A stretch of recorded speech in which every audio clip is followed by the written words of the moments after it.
There is a particular kind of grief that does not announce itself.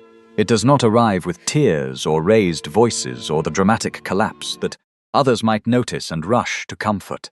It arrives quietly on an ordinary morning in the space between one breath and the next. It settles into the body like cold weather settles into old stone, gradually, completely, until you cannot remember what warmth felt like before it. Maria Voss had known that grief for 11 days when she attended the Crestwell Winter Ball. She had not wanted to come. She had stood before her mirror for a long time that evening, longer than the occasion warranted, smoothing the same ribbon at her waist with fingers that had nothing useful to do and everything to feel. Her reflection had looked back at her, with the careful, composed expression she had been practicing since the morning her mother had delivered the news in the sitting room at Voss Park, voice gentle, hands folded, as though the softness of her tone might cushion what the words themselves could. Not Lord Pemberton had made his offer, not to Maria, to her sister Augusta. It had been accepted. The wedding was planned for March. Maria had thanked her mother for telling her. She had excused herself. She had walked to the far end of the garden, where the yew hedges grew tall, enough to block the house from view, and she had stood very still, with her hands pressed flat against her sides until the shaking stopped. It had taken longer than she expected. She had not wept since. She was not certain she had the right to. 3 years of stolen moments did not constitute a formal understanding. Thomas Pemberton had never spoken plainly. He had simply looked at her in a way that she had believed, with the whole trusting architecture of her heart, meant something specific. Perhaps that was the cruelest part. The loss of what had been promised, the loss of what she had been so certain she had correctly read, so she had come to the ball. Because not coming would have said something she was not yet prepared to have said about her. And because Augusta would be there, radiant in the way Augusta was always radiant, entirely untroubled by the geometry of what she had accepted, and Maria had decided, quietly and absolutely, that she would not give anyone in that room cause to pity her. She had managed it well enough. She had smiled at the right moments. She had danced once with a young lieutenant, recently returned from the continent, who asked pleasant questions about Wiltshire with the eager courtesy of someone with nothing complicated to navigate. She had not looked at Thomas more than twice. What she had not prepared for was the Duke of Crestwell. She had seen him before, at distance. Every person in 3 counties had seen Nathaniel Rowe, Duke of Crestwell, at distance. He was not the sort of man one approached without reason. He stood near the far doors of his own ballroom in conversation with 2 older gentlemen, tall, composed, with the particular stillness of someone for whom the room held no surprises. She had no reason to think about him at all. He was Thomas Pemberton's superior in rank, and nothing else she had ever considered. Thomas held a courtesy lordship through their father, the Earl of Pembridge. The Duke of Crestwell occupied an entirely separate altitude of society, connected to Thomas's family only through the loose geography of neighbouring estates. Maria had been in the same room as him perhaps 4 times in her life, and had exchanged perhaps 12 words. She had not counted them at the time. She was not certain why she counted them now, and then Augusta laughed, that bright, effortless laugh that had always carried across any room, and Maria watched the Duke's gaze move, not toward Augusta, but with a slow, deliberate calm toward Maria's face, as though he had been watching long enough to know the difference between the sister who was celebrated and the one who was enduring. He did not look away. Maria did. She smoothed the ribbon at her waist again, turned back toward the room, and arranged her expression into something that could pass, in poor light, for contentment. She did not know what he had seen. She did not know what he had concluded. She only knew that being seen, truly seen, by someone she had no name for yet in the architecture of her new life, on an evening she was working so hard to be invisible, was the one thing she had not thought to prepare for. It was the most undone she had felt in 11 days, and she did not understand, not yet, what that meant. She avoided him for 3 weeks after the ball. It was not difficult, precisely. The social calendar of a Wiltshire winter offered limited collision between a duke and a baronet's second daughter, and Maria was practiced now at the particular art of being present without being available. She attended what was required. She smiled where smiling was expected. She helped her mother plan the details of Augusta's wedding with a steadiness that she suspected would one day cost her something, though she could not yet calculate what. Augusta did not ask her how she was managing. That was, Maria had decided, probably a mercy. She was not certain she trusted herself to answer with the composure she had committed to, and she understood, in the honest hours before sleep, that Augusta's silence was not cruelty but its own particular form of cowardice. The refusal to name a thing so that no one would be required to reckon with it. They moved around each other in the house at Voss Park, with the careful choreography of two people sharing a room where something fragile had been broken and neither had agreed on whose responsibility it was to clear the glass. Thomas came to dinner on a Thursday in December.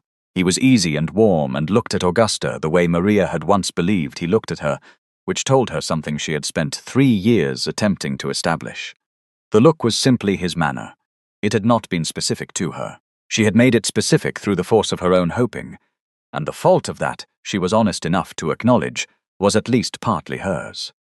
She passed him the salt when he required it, and asked about his mother's health, and felt, beneath the whole performance of a normal evening, something very quiet and very final settle into place. Not healing, not yet, but the first faint outline of acceptance, which is perhaps the thing that healing eventually grows from, if one is patient enough to wait. She was attempting patience. It was not her most natural quality. What she had not anticipated was the letter that arrived on a Friday morning in the second week of January, delivered by a footman in Crestwell livery, whose presence at the Voss Park door caused her mother to appear in the hallway with a speed that suggested she had been somewhere nearby awaiting precisely this kind of development. The letter was not addressed to her mother. It was addressed to Maria. She read it in her room with the door closed, standing by the window where the winter light came in thin and pale and without warmth. The Duke of Crestwell requested the honour of her company at a small gathering at Crestwell Park the following Tuesday. A literary evening, a modest number of guests with serious minds and a preference for conversation over performance. He had been given to understand, by a mutual acquaintance he did not name, that Miss Voss might find the company congenial. Maria read it twice. Then she set it on the windowsill and looked out at the frost-hardened garden for a long moment. She was not certain she was in any condition to attend anything that required her to be genuinely present rather than performing presence. There was a meaningful difference between those two things, and lately the distance between them had felt very wide. She wrote back and accepted, because declining would have required an explanation she did not have, and because some part of her, the part that had not yet been fully quieted by everything November and December had taught her, was still curious about the world. She had not quite decided whether to be grateful for that or not. Nathaniel Rowe, Duke of Crestwell, had arranged the Tuesday gathering with considerably more care than he would have admitted to any of the 6 people he had invited. 2 natural historians, a widow of considerable intellectual reputation, a young clergyman who had recently published a pamphlet on agricultural reform, and his own cousin Edmund Rowe, whose steadying presence Nathaniel found useful in occasions that required him to behave less like a duke and more like a person. He had also arranged it. He acknowledged to himself with the blunt self-awareness he generally preferred to sentiment, because of Maria Voss. He had not been able to account for her since the winter ball. That was the plain fact of it, and Nathaniel dealt in plain facts. He had seen her across a room full of people performing their enjoyment, and she had been doing something else entirely. She had been enduring. He had recognized it immediately, because he had spent a considerable portion of his own life in that particular posture, and he knew the exact quality of composure that is not peace but its facsimile. He had asked Edmund about her the following morning. Edmund, who knew everything about everyone in 3 counties, and shared it with the selective generosity of someone who understood information as currency, had told him about Lord Pemberton, about Augusta, about the engagement, about Maria's position in the middle of it all, which was technically nowhere and actually everywhere. Nathaniel had said nothing. He had thanked Edmund and returned to his correspondence. And for 2 weeks he had thought about a woman smoothing a ribbon at her waist in a crowded room and looking, for just a moment, as though the effort of it all was very great indeed. Then he had written the letter. She arrived on Tuesday with a quietness that he noticed immediately. Not shyness. He could distinguish between the two. Shyness contracted and sought the edges of rooms. Maria Voss moved through his entrance hall with perfect self-possession and looked at the portraits. Along the panelled staircase wall with a genuine, unhurried attention that suggested a person who found the world actually interesting and had not yet decided to stop, despite what appeared to have been a significant effort on the world's part to discourage her. He introduced himself properly. She received it with a composure so complete that he wondered briefly if she recalled the winter ball at all. Then she glanced at him. just briefly, with direct grey eyes, and he understood that she remembered everything and had simply decided not to perform remembering. He found that interesting in a way he did not immediately have language for. The evening went well in the way evenings go well when the right people occupy the same room. Conversation moved, opened, doubled back on itself, arrived somewhere none of them had expected, and the fire burned low without anyone noticing the time. Maria sat across from him and argued gently with the natural historian about the management of common land with the focused, pleasurable energy of someone who had been waiting months for a conversation worth having. She was precise. She was warm. She was entirely herself in a way that most people could not manage in a room full of strangers. He said very little directly to her that evening. He was not a man who rushed toward things he valued. But when the guests were gathering their coats, he walked with her to the door and asked whether she might do him the honor of a second visit. There was an essay collection he thought she might find useful for the argument she had been making. He would have it sent to Voss Park if she preferred, or she was welcome to collect it at her convenience. Maria looked at him for a moment, that same considering look, level and unhurried. "I'll collect it," she said. "I have questions about the third volume that I suspect are better answered in person." He watched her carriage until it turned past the gatehouse. Then he went inside and stood in the entrance hall for a moment in the particular silence that follows something one intends to remember. January became February. Maria came to Crestwell Park 4 times in 6 weeks, and each visit had its own specific texture that Nathaniel turned over. Afterward, the way one turns over something to examine it from every angle. The second visit, she arrived with a counter-argument to a position he had held at the literary evening, and delivered it before she had fully removed her coat, as though she had been constructing it in the carriage and could not reasonably delay its presentation. He had listened, asked 2 questions, and acknowledged that her position was the stronger one. She had looked at him with the brief, unguarded expression of someone who had expected to fight harder for the point and found the absence of resistance unexpectedly disarming. The third visit, they had disagreed about something more personal, the question of whether deliberate solitude was a form of self-protection or self-defeat. He had argued for the former, she had argued for neither, said that solitude chosen freely was one thing entirely, and solitude arrived at through loss was another, and should not be given the same name as though they were equivalent experiences. She had spoken with a quiet precision that told him the distinction had not been assembled for the argument. It had come from somewhere real. He had not pressed her on it, but he had not forgotten it either. The fourth visit, she had laughed, genuinely, without warning, at something he said about a mutual acquaintance's opinions on Italian architecture, and then looked briefly startled by herself, as though laughter had arrived before she had granted it permission. He had said nothing about it. He had simply continued the conversation and felt something settle quietly in his chest that had not been settled there before. Each time she left, he understood something more precisely. He understood that she was not recovering from Thomas Pemberton so much as she was renegotiating her understanding of herself, which was a more serious undertaking. He understood that she had a quality of attention that made one feel, in her company, that the conversation had achieved a degree of honesty not commonly available. He understood that she laughed rarely but genuinely, that the genuine version arrived before she could decide whether to allow it, and that it was the most undefended thing about her. He did not tell her any of this. It was too early, and he was not a man who spoke before he was certain. What he did not yet understand, what no one at Crestwell Park had thought to supply him, because no one knew he required it, was the full geography of what had happened in Wiltshire. He knew the surface. Pemberton, the sister, the engagement. He did not know that what he was calling disappointment was in fact the ending of 3 years of something real enough to have been quietly registered by every neighbour and acquaintance within the county's social orbit. He did not know that Thomas Pemberton's father had examined the Voss settlement, compared it against Augusta's considerably larger dowry, and delivered his conclusion to his son with the businesslike efficiency of a man who had never confused sentiment with arithmetic. He did not know that Thomas had acted on that conclusion without a single plain word to the woman most affected. He thought she was healing from a misunderstanding. He did not know she was healing from a structured and deliberate erasure conducted around her by people who knew her while she trusted them. This distinction would matter. He did not yet know how much. It was Edmund who supplied the missing pieces on a Tuesday afternoon in late February.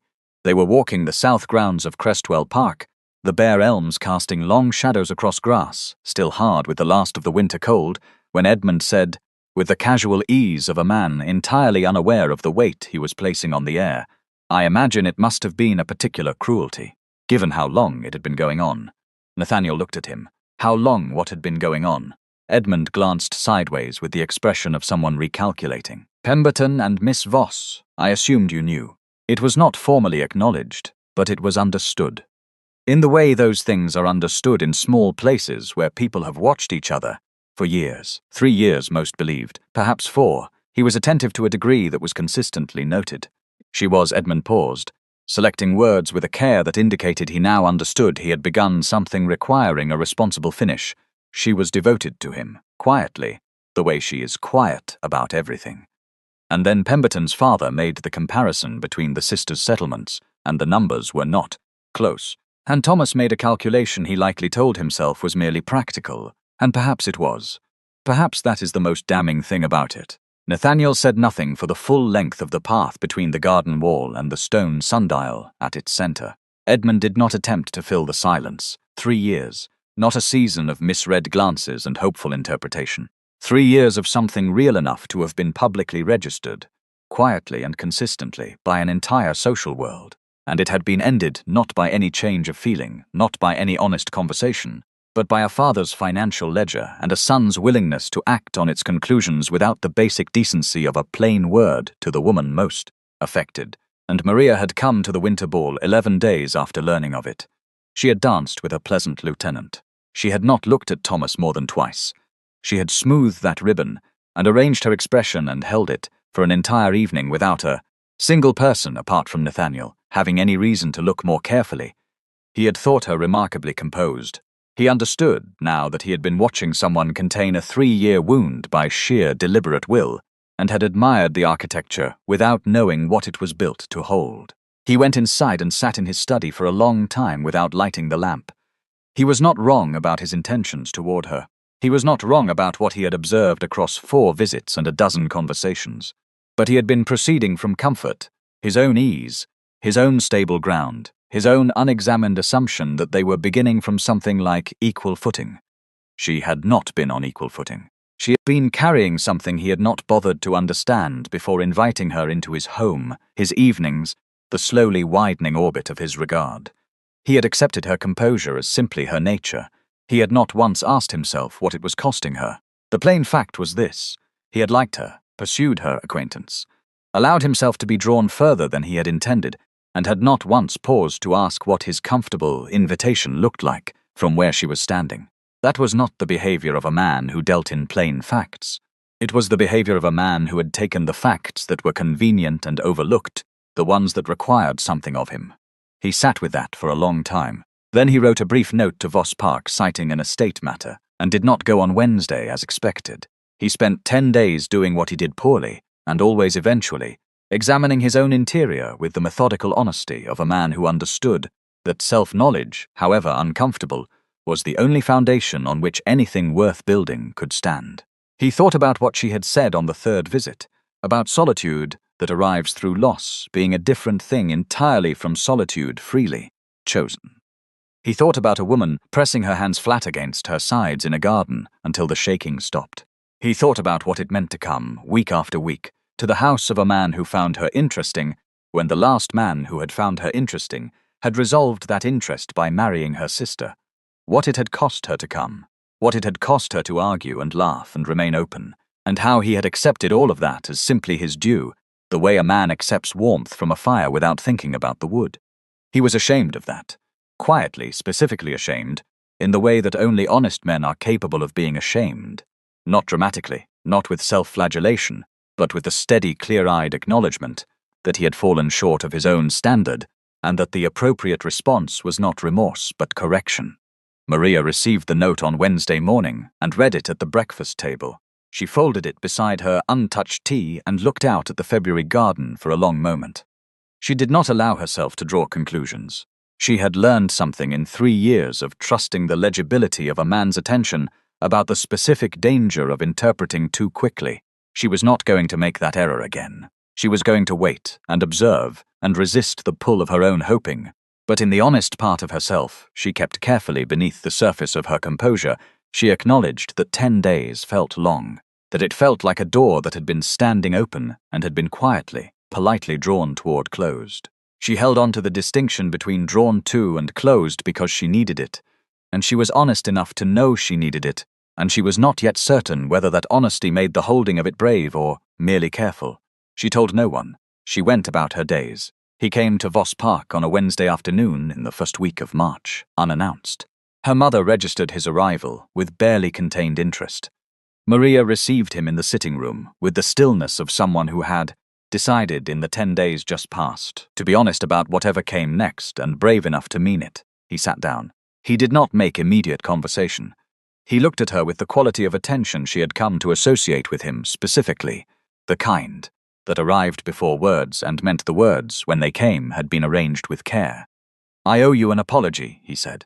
Maria looked at him steadily. "For what, precisely? For the 10 days? But more than that." He paused, not from uncertainty, but from the care of a man ensuring he delivered things in the right order.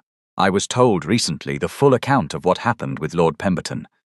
Not the outline I had understood, but the real account. And I realized that I had been comfortable in your company in a way I would not have permitted myself had I understood the actual circumstances. I invited you here, I wrote to you. I allowed what was developing between us to develop, and I did it from a position of ease I had not examined and had not earned. You came to this house week after week, carrying something I had not troubled myself to understand. And I accepted your company as though we were simply two people beginning something, when the truth is that one of us was doing considerably more work than the other to be present at all." The sitting room was very quiet. Maria's hands, folded in her lap, did not move. She looked at him for a long moment, not the considering look she used to maintain composure, but something more direct than that. Something that was deciding. She had prepared herself for kindness, for the decent generosity a good man offers a woman in unfortunate circumstances. She had not prepared for this, for someone naming not only her pain but his own position relative to it, his own culpable ease, without performance and without the faint self-congratulation that accountability sometimes wears as a disguise. "You were not unkind," she said. "I was not careful," he said. "I would like to be more careful. If you will allow me to continue in your company, I intend to be." Maria looked at him. The March light came through the sitting-room windows in long, pale bands across the carpet. There were things she could have said. She could have told him about the garden and the hands pressed flat against her sides, about what 3 years of quiet devotion felt like when it was resolved by someone else's arithmetic, about the ribbon and the 11 days and the expression she had worn into his winter ball, like a garment sewn in the dark, about how she had come to Crestwell Park the first time with her heart still bandaged and had argued about common land management with a man she barely knew because arguing about something real had felt, for the first time in months, like being alive. She did not tell him any of it, not because she was withholding, but because she understood that some truths are not handed over. They are arrived at together through honest time. She had not yet spent enough honest time with Nathaniel Rowe to know whether he was someone she could trust with the full weight of her interior. She had been wrong about that judgment before. She would not be careless about it again. But she said this: "I am not breakable. I want you to understand that clearly. I do not require management or careful navigation around difficult subjects. What happened with Lord Pemberton was a serious injury, and I am still in the process of recovering from it. I would rather you know that plainly than proceed as though it is a landscape to be avoided." He looked at her with an expression she could not entirely read, though it contained something that was not unlike relief. "I know," he said. "That is in large part why I am here." She allowed herself carefully to believe that. Not entirely. Not with the open, unguarded fullness she had once brought to believing things about men who looked at her a particular way. But enough. Enough to be going on with. "Then you may continue in my company," she said, "if you will extend the same courtesy to me." "Which courtesy?" "Honesty," Maria said. "Not comfort. Not careful management. Honesty about what this is and what it is not, at each point that either of us requires it." He nodded once. With the gravity of a man who understood, he had just agreed to something that would require more of him than he fully understood yet, and who was not deterred by that fact. "You have my word." They talked for an hour after that about the essay collection, about the agricultural pamphlet, about a letter she had received from a relation in Edinburgh. The conversation had, as it always did, The quality of two people meeting precisely where they each actually were, without adjustment or performance. But it felt different now, more solid, like ground that had been tested and had not given way. He left before supper. On the doorstep, he paused and looked at her with the precise, considering expression she was beginning to understand was not reticence, but thoroughness, the expression of a man being careful to mean what he said. "You asked for honesty," he said. "I want to be honest now, so that it is recorded from the beginning. I am not proceeding from friendship or from social obligation. I want you to know that plainly." Maria held his gaze. The March wind moved through the elm trees along the Voss Park drive. "I know," she said. "I have known since January." Something shifted in his face, briefly and completely, and in that unguarded moment, she understood with a certainty she had not allowed herself in a long time that this was different from before. Not only because he was different from Thomas, though he was, profoundly, but because she was different from the woman who had spent 3 years hoping to be chosen. She was not hoping now. She was deciding, and the distinction between being chosen and choosing was, she understood, standing in the cold March afternoon, the most important thing she had learned from everything that had hurt her. She watched his carriage down the long drive. Then she went inside. Thomas Pemberton married Augusta on a Saturday in the 3rd week of March. White flowers, cold, bright sunshine, 3 dozen neighbors who declared it a lovely occasion. Maria stood in the second pew and held her mother's hand during the vows and looked at the light coming through the east window above the altar, which was the color of winter honey, and fell across the old stone floor in a way that was genuinely beautiful and had nothing to do with what was being said. She did not begrudge them the happiness she sincerely hoped they would find. Sustained bitterness requires an investment of energy she had long since decided she could not afford. Augusta was her sister and had been, before everything, her closest companion. What had passed between them was not finished. The accounting of it would move beneath the surface of their relationship for years in ways neither of them had yet recognized. But it was not something Maria intended to carry into every room for the rest of her life. She was going to need her hands free. She had things to build. Nathaniel called on her father 4 weeks after the wedding, on a clear April morning when the first real warmth of the season had settled over Voss Park and made the garden smell of turned soil and beginning things. Sir Edmund Voss, who had watched the preceding year with the quiet guilt of a man who knew he had observed something unjust and had not intervened when intervention was owed, received the Duke in his library with the expression of someone who understood precisely what was being requested and had been waiting, with a mixture of hope and the particular unease of a man aware of a debt he could not fully repay, to see whether it would come. Nathaniel made his intentions plain with the direct, unfashionable simplicity that was simply how he moved through all things. He was not there to negotiate. He was there to ask permission to ask Maria. Nothing had been predetermined. Maria would choose entirely freely, as he believed she was entirely entitled to do. Sir Edmund Voss said yes with a promptness that contained, for anyone listening carefully, the faint sound of a man beginning to pay a debt he had not finished calculating. Maria was in the garden when Nathaniel found her.